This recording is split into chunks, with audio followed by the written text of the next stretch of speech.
Hi guys, welcome back to the show. I'm here today with one of my really good friends, Casey Seber, CEO and founder of Mountain Meadow Ag out in Utah. So Casey has been a really good friend of mine for a long time. He, this past year, ran one of our Acre King flatbed skids all year. Loved in it enough, believed in it enough. He's coming on this year as a dealer for us, going to start pushing these trailers out. But that's really not what we're here for today. I want to basically kind of talk about your operation, your background, how you got into this. Big thing I want to address, Casey's kind of the king of dry seeding work in the drone industry. This dude does more dry work than anybody else. You're the only person I know that can seed 365 days a year. Every time we turn on Facebook, you're out there, you're hammering, you're seeding year round. So just, kind of start off a little bit of background about you. Okay. How'd you get into the drones? Where'd you come from? And we'll just go from there, bud. It's kind of a funny story. It was Halloween, and me and the wife and kids were cruising around. They went into Great Aunt Pam's house, and I sat in the car with the baby, and naturally what I started doing, scrolling, and all of a sudden I seen this thing in the sky, and it was spraying over some corn, and I was like, what in the heck? And so I had a seed business, right? I had Mountain Meadow Seed. Yeah. I've been in the seed business for years, and when I seen that, I thought, man, I wonder if these things can broadcast seed. So I took that reel, went to Google, found all these guys, right? All the big names in drone spraying. And at the time, that was a T40. Yeah. Found out that the T40 could, in fact, spread seed. And so that was October 31st. I had one ordered, I think, November 17th or something. My wife was like, no way. She was not impressed. We were coming into our slow time, and Right. she's like, you want to spend $40,000 on what? And I was like, just trust me. I know this is going to work. Because in Utah, right, we have helicopters, we have planes, but not a lot. Yeah. And a lot of guys have 50 acres here or 100 acres here, and I sell pasture mixes to these guys. And they always would ask, like, hey, what's the best way to put the seed out? Mm-hmm. And short of a drill, like a range drill, you had helicopters and airplanes, but they're not going to come out for 50 acres. Yeah. So I just knew that was a missing link. Yep. So I got that T40. It was February 16th. We were legal to fly. We did our first job. You know how long it took us to do 500 acres? 2 weeks. 2 weeks, man. 2 weeks to do 500 acres? Yeah, we just didn't know. Right. It was like we didn't know that the generator wasn't going to fast charge. Yep. Right? We thought it was a generator issue. Yep. And we tried a welder that was bigger, and we just had to hook the two plugs together. Yeah. Fast charge. Yeah. We didn't know that. Yeah. And this is still new, right? So Right, for sure. 2023. Yep. There's not a lot. Not a whole lot of people you can ask for help, because there really wasn't that market back then like there was today. Right. There wasn't people doing YouTube videos like this helping people out. You just kind of figured it out for yourself. And that's exactly, that first 500 acre job, man, I'm not kidding you, took us 2 weeks. And now, we bust out 500 acres in a half a day. That's awesome. So back then, was it just you doing stuff, or did you have guys working with you back then too? So I had one guy. I hired my nephew. I brought him in, told him what we was doing. He was all excited about it. But we live in a little tiny town in Utah, and he was dang good help. Other than once we got busy, once we got rolling, dude, it didn't stop. We were just running, balls to the wall, and he's kind of a homebody. Yeah. So that was like my first lesson, was, hey, you gotta vet the guys that are gonna help you. For sure. Dang good help. He just didn't like being away from home. Right. So, that job, it was me and him, and we didn't know if it's supposed to terrain follow. You send it out on a mission to start, and we're in Utah, in the mountains. Yeah. Very first flight, right in the side of the hill. So, it just there was so many learning curves in that first job. Yeah.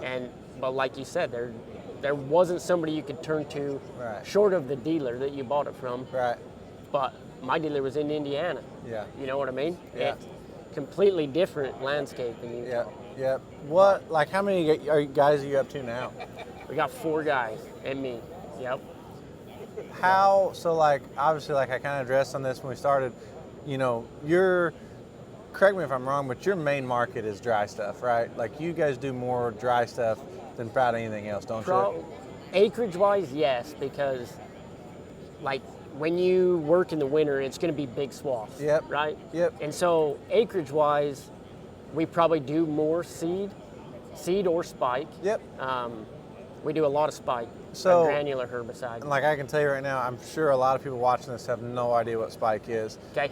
That's that's a territory thing, obviously. Yeah. Not really a thing in Southwest Indiana. Right. We don't do anything like that. What, like, kind of walk through, like, what is spike? Because I know that's Yeah. a big market for you. You do a lot It of is. that. We do. I think we went through 12 pallets of spike. this That's winter. crazy. Yeah, so 24,000 pounds of spike. That's And a lot. you put spike on at 2.5 pounds to the acre. Yeah. That kind of shows you.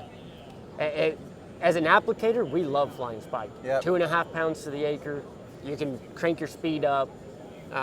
You cover a lot of ground. Yep. Spike is a selective herbicide. It's a little pellet, Uh-huh. and it basically attacks sagebrush, willows, woody species is what we're targeting. In Utah, mainly sagebrush, Kind of greasewood. those evasive species you just can't get a handle on. Right, which in sagebrush is just, I mean, if you go to the west, you know what sagebrush is. Yes, It's yes, everywhere. yes. And it is beneficial, but to a point. It will overtake everything, and then your grass is trying to fight for real estate. Yep. And so that's why we do a brush control with spike. Bring So- all the grasses back. For sure. Yeah. So, and like I kind of already know the answer to this, but like the guys watching right now that like let's just say are trying to get into the dry stuff, the seed stuff, guys out west, guys. I think this is going to kind of apply to everybody. Mm-hmm. Obviously, like where you're at, like doing the spike, seeding rangeland, pasture, stuff like that. It's a lot more beneficial for you to go fly that than it is to have somebody walking with a hand seeder. Yeah. Clearly. So, like how, like obviously I get that benefit there, but like if you were going to give advice to, new guys, new applicators coming in, trying to sell their service of doing dry Right. work, like how have you turned your business into the massive dry seeding business that you run and have now? so I feel like I'm kind of lucky in the aspect that I was already dealing seed. Yep. For years and years, I've been in the seed market. Yeah. So that's really helped. I mean, it just kind of, the drones complemented my prior business, Yeah. right? And we still sell seed. We don't always fly the seed that we sell. So first, what I would say is you need to learn, more than anything, you need to learn what seed goes where Yep. and when, right? 'Cause there's certain seeds that you can only fly in January and February. And then there's other seeds you don't want to fly, because they'll germinate and then freeze. Yep. So knowing the seed is the biggest thing. To jump in and start doing drone work, like if these guys aren't a seed dealer, they get it called, customer already has the seed, calibrate, because there's nothing worse than a farmer telling you, hey, I want it in on 20 pounds to the acre. Yep. And the remote's telling you that you put it in there at 20 pounds, well, you got 30 acres of a field left and you're out of seed. Right. And that's, kind of off on a little side quest here. Like you guys watching out there, if you go back, our earlier episodes, episode 1, episode 2, like that was all that was focused on, Right. was the importance of calibrating that drone. I think a lot of things that's overlooked, cleaning your spreader Oh, out. absolutely. I think, a lot of these guys, they'll just go seed something and they think, well, since I'm doing dry work, I don't need to clean the spreader off. Yeah. And then they just throw it in and then they pull it back out in 2 weeks and everything's molded and clogged full at the bottom. I Yeah. guarantee you've had guys do it. I'll be honest, I've done it. Yeah. You get slamming acres and it's cold. Yeah. The winter's cold, man. You Yeah. don't want to be outside any longer than you have to, right? I know. Like it's, but yeah, 100%. If your drone is dirty, your calibration will never be right. No. And And that it's- calibration, like you said, that is the most crucial It is. point to seeding. If you start with your calibrator screwed up, you're screwed up the rest of the job. Yeah. You're not coming back from No. that. So you got to start. You got to set yourself up for success at the beginning. Very beginning. And That that's- starts by calibrating. Yes, and obviously, like you push out a quality product, a quality business. Right. People trust you because they know you're doing it right. Those people, if they get in that door and talk that farmer and let them do something, and then they start off with a screwed up calibration from the start, and the product they put up, pardon my language, looks like shit. Yeah. that farmer's not going to call you back to come do Right. it. So you have to constantly keep doing the best you can and giving that farmer or whoever's hiring you a reason to keep hiring you and not just use a ground seeder or something like Right. that. That's what it's really all about, is the next phone call. Yeah. Because these guys are going to call again. Yep. You know, as long as you do your part, and I'll kind of back up to, I hound my guys all the time. And you've seen it. You've seen guys, they roll in with a dirty truck. Yep. They roll in with dirty drones. Yep. And as a customer, when you roll up into their driveway and you're looking dirty, the first impression is everything. Yes. Right? They're going to think that you don't take it that serious. Yes. So with calibration, like, just look good. If you Yeah. look good, you are good. Which, I mean, look at you hey, right now. You know, Snaz. pretty spiffy. Pretty spiffy. No, I really think that's something that's overlooked is presentation. You know, I don't come from an ag background. You know, I come from the horse industry. You know, you and I have had this conversation a lot of times. You know, if you go in there, if you dress for success, you're going to feel good. Yeah. You know, you come into that job starting good, you feel good. It's the same thing, you know, it's really any aspect in life. Like, how your equipment looks is a reflection on you. Right. So if you show up with dirty stuff, broke down stuff, people are like, well, he doesn't really take care of his equipment. I don't think he's going to take care of me as a farmer or me as a, you know, business owner. So that first initial impression means a lot more than people think it do. And I don't feel like people put the emphasis on that like they used to. Like, I feel like people just are they're getting sloppy, and people just don't take pride in the work and what they do. And not only that, like you just said, if you're out seeding or spraying all day, by the end of the day you're tired. Yeah. Obviously. Yep.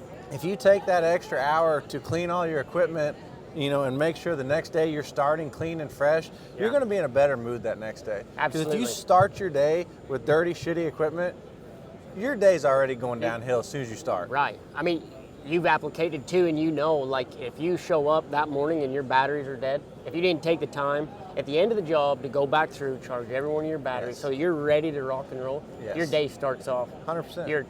Everything goes to shit. You're already your attitude goes to shit. Yes. Something breaks, the small things become big things. Yep. So it is so worth it, and my guys do a really good job every day. It's a non-negotiable. Every day we blow that drone off. Every day we calibrate that drone.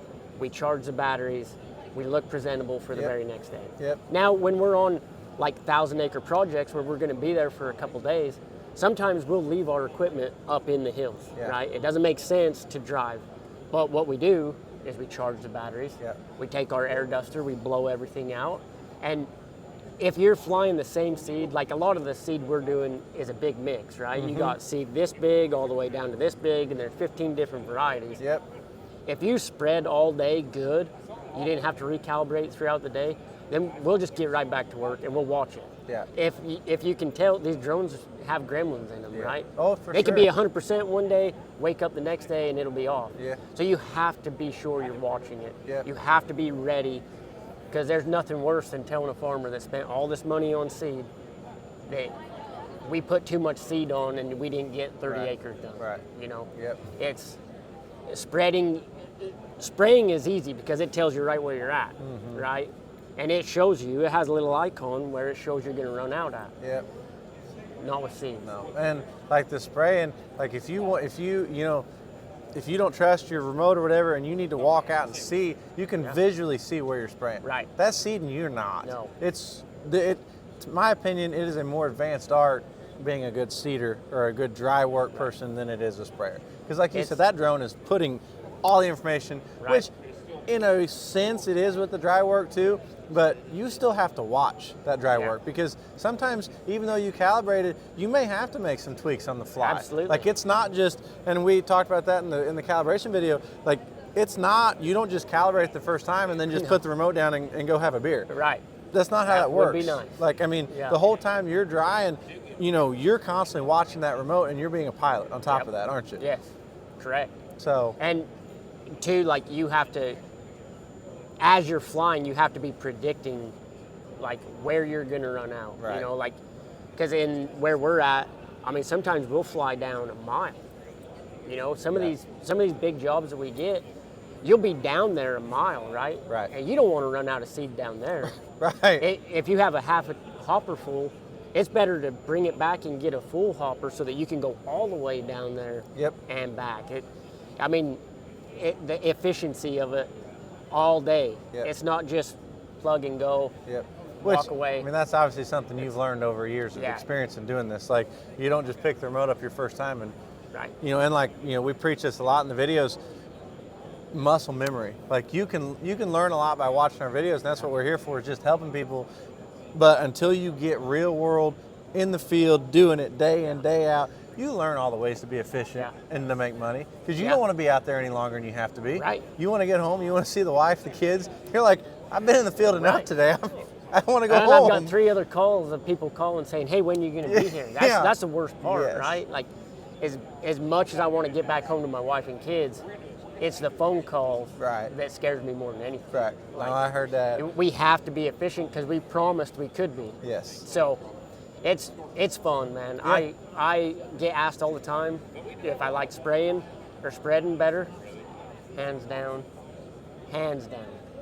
I love spreading. See, that's how we are. That's our favorite thing to do. I love. We that's all we talked about in that video, in our early video.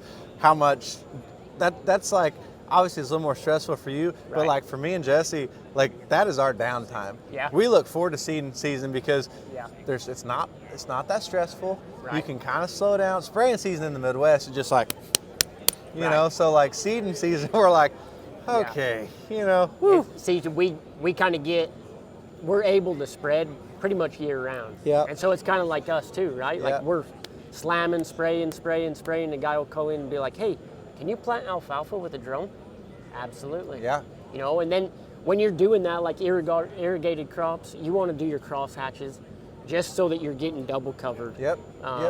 When we're doing range, we don't. Right. We just fly one way. Right. Spike is the same way. You just fly one way. When we do fertilizer, we'll cross hatch, depending on how heavy we're doing.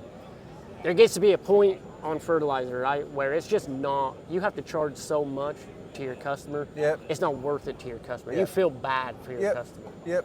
But in Utah, there's places that you can't get fertilizer unless you fly it on. Yeah. And so that in itself has brought a whole new meaning to pasture work in Utah. Yeah. Because it's wet. You Yeah. can't get a ground rig on there. Right. But it's never seen fertilizer, so you can go 50 to 75 to 100 pounds of nitrogen. Yeah. Then it's worth it. Yeah. And like, earlier you just said, you guys spread year round. Like, I know this is going to kind of be surprising to a lot of people watching this. Like, you guys spread over snow. Oh, yeah. And that's like a lot of people, myself included, like when we first started talking, I'm like, I mentally get the benefit of what you're doing, but I'm like, that's just weird to me that you're seeding over snow. But like, you do quite a bit of seeding over snow, don't you? We do. It's called a frost seeding. Yep. And it's really beneficial in the West because unlike you guys, we don't have water. Right. We just don't get water. We're maybe like 14, 16 on a good year. Yeah. For the last 3 years, we're sitting at like 9 inches of annual precip. Yeah. So when you fly in the snow, you fly that seed on, right? And then you got the sun, and it actually heats up the seed, and then that seed gets warm and it goes right through the snow. It'll find its way all the way down, and then it's covered. So you don't get the squirrels, you don't get the birds, you don't get the wind blowing your seed off. And by broadcasting grass seed, they're showing that it's proving that broadcasting grass seed is actually having better effects than drilling grass seed. No kidding. Yeah, because a lot of times, if you get grass seed any deeper than a 1/4 inch, it won't break the crust. Or it'll take a very long time to break the crust, and then it's immature, stunted. And so we're having amazing success. Either flying it in the snow, or go like mid-spring when you're sure you're not going to have a frost, so that seed can germinate and grow. Yep. But when you do it in the snow, it kind of lives that life cycle like a native seed would, right? Yep. It's in the snow, it's in the rain, it's in the mud, it's in the cold, and then when the ground temperature comes up 60, 65 degrees, that seed knows it's go time. Yep. So we've had amazing success broadcasting it. Yep. And I'll kind of back up a little bit too. So on the snow, you can see this seed. You can actually see exactly what swath width. And for these guys that want to get into this, I would strongly recommend. There's so many new drones now. Yeah. I know DJI. Yeah, which right? we're going to talk about that in a minute, because I Yeah. think you're doing something very unique, I think, than a lot of other people out there. So I'll let you finish this, and then I got Okay. another question for you with the drones itself. So I would strongly recommend, cleaning the drone, calibrating the drone, and doing a swath test. And you can either do it in the snow. If you don't have snow, you can lay out some tarps, put it in the air, get it up to speed. And I mean, every seed is going to be different. Yep. That's the hardest part. Yep. Seed is going to go on different than fertilizer. Fertilizer is going to go on different than spike. One seed mix versus another seed mix is going to be completely different. Yeah. The Yep. density and the shape, and so Yep. that's what I would do. I would recommend at least looking at your pattern to make sure you're not going to have stripes. Yep. Yep. Because it's easy to do. People Yep. want to fly as fast as they can. They want to fly as wide as they can, Yep. And and you won't get a phone call back. No, and then the bad thing, though, the farmer blames the drone. He doesn't blame the pilot. Right. So then that's giving the drones pilots Yeah. like you that are trying to do the best they can. It gives you a bad rep because the farmer's like, well, the drone just sucks. No, the drone doesn't suck. It's the operator. The drone doesn't fly by itself, you know. So, like, one more thing before we're talking about the drones you guys are using. So I know you said, like, you guys don't get a lot of water. So, Right. like, obviously for us in the Midwest, cover crop season, we're constantly looking for that rain. So we're trying to do a bunch of acres, leading up to a rain. Yeah. And then, obviously we're not doing it during the rain. Rain stops, we do a bunch of acres again that are sucking off that moisture that just hit the ground, Yeah. or looking for another rain. But like in the Midwest, we may get rain every 3 to 4 days. Right. You don't. No. So, like, outside of, snow seeding, when you guys are just like seeding, obviously the spike doesn't matter, but like the seeding stuff in, your hotter months, your drier months, Yeah. how crucial, like, do you guys plan your seeding jobs around, like potential rain coming in and stuff as well? Yeah. So it's funny. You watch the news, you get your 10-day forecast or whatever, and my wife will be like, well, you're going to be on the phone this week. Yeah. You're going to be on the phone all week, because people will call and they'll be like, hey, well, I want to get this seed in before the rain, Yeah. before the storm gets here, can you fit me in? I mean, at this time of year, we're spraying. Yeah. Our schedule's full, but we do. We try Yep. to help our growers Yep. because we know how important For sure. one rainstorm is. For sure. So we try. You have to gauge your customers, right? Yeah. You have customers that also understand it, but then you have customers that are like, no. They don't care. They just You want said you're going to be here on Wednesday Yeah. at 2:37. You better be here at Yeah. 2:35. Yeah. You got those it's- customers that yeah. they think you're they're your only customer. Exactly. They don't realize that you're handling everybody else in Yeah. the city too. Yeah. Yeah. And then that goes into a whole nother rabbit hole of scheduling, because that is, in my opinion, the hardest part of owning an application business is the schedule. So do you have somebody that's what they do, just dedicated to scheduling? You just try to tackle that on Dude, top of everything else. I should. And that's kind of like 2026. So we're bringing on more guys. We're Yep. bringing on more drones. And that's my wife. Yep. Really wants to kind of play a role in Mountain Meadow Ag. And she would be great at it. Yeah. But I have to be able to Let some of it go. let some of it go. Yeah. And that's hard. Yeah. It's hard because Yeah. I just think my way is the best. right? Exactly. And if your wife does it a little different, then you're just gonna start a fight. Right. So Yeah. So no matter what, she's right though. Always right. Every single Always time. right. Yeah. So, No, that's awesome, man. Drones. I think this is pretty cool because you're one of the only people I know that you like your 40s and your 50s, Dude. and you're still running them. I love them. Amen, brother. Amen. 'em. Everybody else out here, it seems like every time somebody releases a new drone, they're just jumping bandwagons and Yeah. just, we're on this one now, we're on this one now, we're on this one now. Right. You've obviously, like you just said earlier today, you started with a T40. Yep. So you're still running the same drones that you started with, Yeah. and you're running a successful business, not upgrading a drone every single 6 Right. months. So, like, to me, that's very impressive because I feel like that's anybody now, all they're doing is upgrading a drone every 6 months. Right. And obviously, like, I think that's hard to justify. Is upgrading that drone beneficial enough to spend the money to do that? And like obviously, we've talked, I think this year you're looking at, bringing some newer drones on, some of the 60s, stuff like that, just to broaden yourself out. But like how, obviously if you're not having problems with the drone, you like it, you're going to keep running it. But like, to me, that's cool that you're still running those 40s and those 50s. And like, why? What's made you decide to just stay running your 40s and 50s instead of, pushing new drones and this and that and, like everybody else, it seems like. Well, you can justify it. Anybody can always justify buying a brand new drone. Right? We can justify it. We want the new, nice, shiny. You get more acres, this, that, all the things. For me, my T40's never done me dirty. My T50 does me dirty sometimes. But at the end of the day, like, I can work on it. I can fix it. I have the parts. It goes down in the field. We just fix it. Right? An hour, maybe 2 hours. We're back in the air. My guys can fix it. I can fix it. To me, it's just kind of one of those things. We go into a lot of really tight areas and where we use like a side-by-side to get into. And like these big drones coming out, man, I don't know if that's the perfect drone for those jobs, because sometimes you'll just dive in and have to knock out 15 acres, and then jump back out. The T40 and the T50 is perfect in that.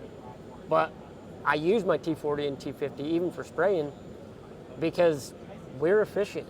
Like I've built my schedule off knowing what the T40 and T50 can do. But we turn a lot of work away too because we can't get to it. And that's where it's like, okay, 2026, we need to bring these drones on. If we're going to bring more drones on, we just as well buy a little bigger drone. And that way maybe we can cover, one drone can do the same work two drones do. Absolutely. And so one pilot is almost like flying two T50s with one drone. So we're going to implement this year. But I'm not getting rid of my 40s and 50s either. No, I heard that. So, kind of wrapping it up, speaking of 2026, like what are your goals and expectations? What do you want to see change with Mountain Meadow Ag for 2026? I would like to see myself be able to give up a little more. It's 3 years now. We've been grinding hard. And like it's a sacrifice to my family, right? I do the best I can to be with my family, but in application business, it's hard. It's long days. Especially like where you're at, going 365 days a year. We have a season. We slow down where we can take a break. It doesn't seem like you get to. And we're not confined to one area. We're the whole travel state everywhere. And the surrounding states. So that's the hardest part. And then you get into trade show season.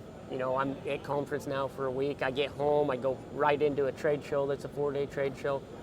2026, I'd like to see myself be able to give more responsibility to more crew members. I want to bring on 2 more guys.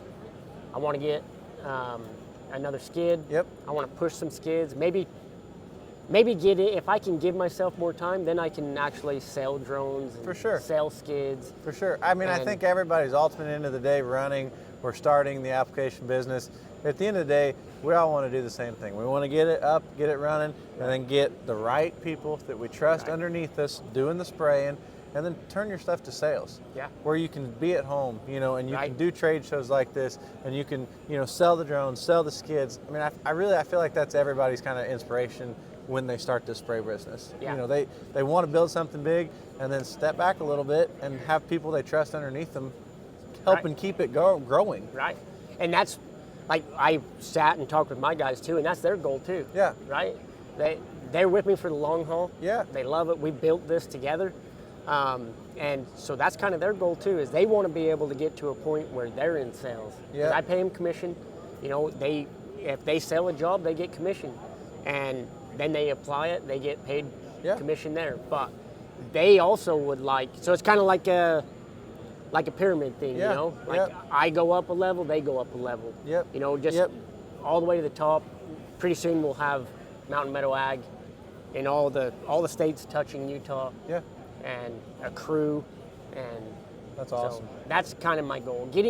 I would really like to get some more like sales associates that they're hands off on the application. I need them to know what we're doing so that For when sure. they're trying to sell it, they're not, because there's things a drone can't do, right? sure. And we know that. We all of us though, we'll try anything once. That's right. Sometimes twice, because you and I didn't learn the first that's time. right. Yeah. So that's the biggest thing for me in 2026 is that being able to give a little more responsibility, take a little off my plate. Yep. But then I'm just going to fill it right back up with more stuff. For sure. You know? Yeah, I mean, I've known you long enough. You ain't gonna slow down. No. You can say all you want. You're gonna slow down, Yeah. but you might slow down here, but you're gonna fill it back up over Right. here. Yeah. My wife would tell you the same Yeah. thing. But that's also why you've grown a successful business. Right. So Yeah. you know, I mean, you got a lot to be proud of. Obviously, I mean, you've done a lot. You know, you're at a point now. I mean, they asked you, to speak here at the drone conference. Yeah. So you're making a difference. You're making a change. People are, recognizing you, the business. It's got to be a good feeling. It is. I was on the phone with my wife yesterday, and it's like, I feel bad, Yeah. but walking the halls, everybody's yelling, "Hey, Mountain Meadow Ag, hey, Casey," and Yeah. I'll go shake their hand. I got no idea who they are, Yeah. Yeah. But they know me, and so it makes me feel good. And it is, like there's like a monkey on my back because I am flying in the Yeah. snow, Yeah. and a lot of people don't. Yep. So that's kind of what sets me apart from everybody else. For It's sure. just that we are working year round. Yep. For sure. For So, sure. but- No, perfect. I really appreciate everything today, Casey. I mean, anything else you want to add or throw in there before we call it quits for today? I think we covered it. Perfect. Yeah, we talked a lot. Well, we're both good at it. Yeah, so I know. Hey, that's kind of what hey, we do. Yeah, yeah. So, Well, I appreciate you bringing me on here. Apex. I mean, we met. We started talking about a skid for my outfit. Yep. It kind of blew your mind. Yeah. What we were doing. Oh, for sure. I'm a little unconventional. We run a skid on a trailer. Got to take you to your first Waffle House. Man, the Waffle House. Big things. Big things. Yeah, yeah. So it's Apex is amazing. Going back, I want to appreciate say one that. thing real quick, because we talked about going the steel route or the aluminum route. Yep. And the biggest thing for me was I wanted to look clean. Yep. Right. Yep. And with steel, it just doesn't look as clean as aluminum. You get more durability, but it's just Yeah. like you and I both know, it doesn't matter how good it's painted. Those chemicals eat everything. It does. It's going to start rusting, Yep. and it's going to be way harder to keep your stuff looking clean. Right. And you got a lot of acres on your skid, and it still looks new. It does. Yeah. Yeah. Yeah. Well, I don't know. Looking at that one back there, I don't think mine looks new, but it still looks dang good. I heard that. That thing, you can use that one as a mirror. Yeah, no, Casey, I really appreciate everything, Yeah. buddy. I'm glad we got time to get you on here. Absolutely. So I'm going to let you go. Okay. Go do your speech, make everybody else happy and love you even more. So that's all okay. I got. Thank you. Thank you guys so much for watching today. I hope you guys enjoyed this. I hope you guys learned something from this with seeding. Casey, I'm going to tag you in this Okay. on our page. So if anybody has questions, seeding, dry system, spike stuff, anything like that, or if you just want to pick our brains even more, you guys can comment on the YouTube channel. Casey will have access to it. Casey can see questions on there. I'll be able to see questions on there. You guys know it's the same thing as any other week. Like and subscribe.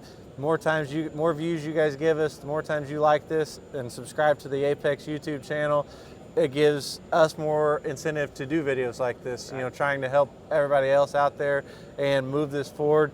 Like and subscribe, like Facebook, TikTok, Instagram. What's your social stuff so people can get on and follow you with everything? I have Mountain Meadow Ag on Facebook, but I honestly just run everything through my personal account, just Casey Seber. Yeah, so you guys have it. Get on there, like, subscribe, follow Casey on there. You guys can see all the wild stuff he's doing out in Utah in the desert. But other than that, Casey, again, I really Thanks, buddy. appreciate you being on here today. Thank you guys at home, and we'll see you next week. Thanks, guys.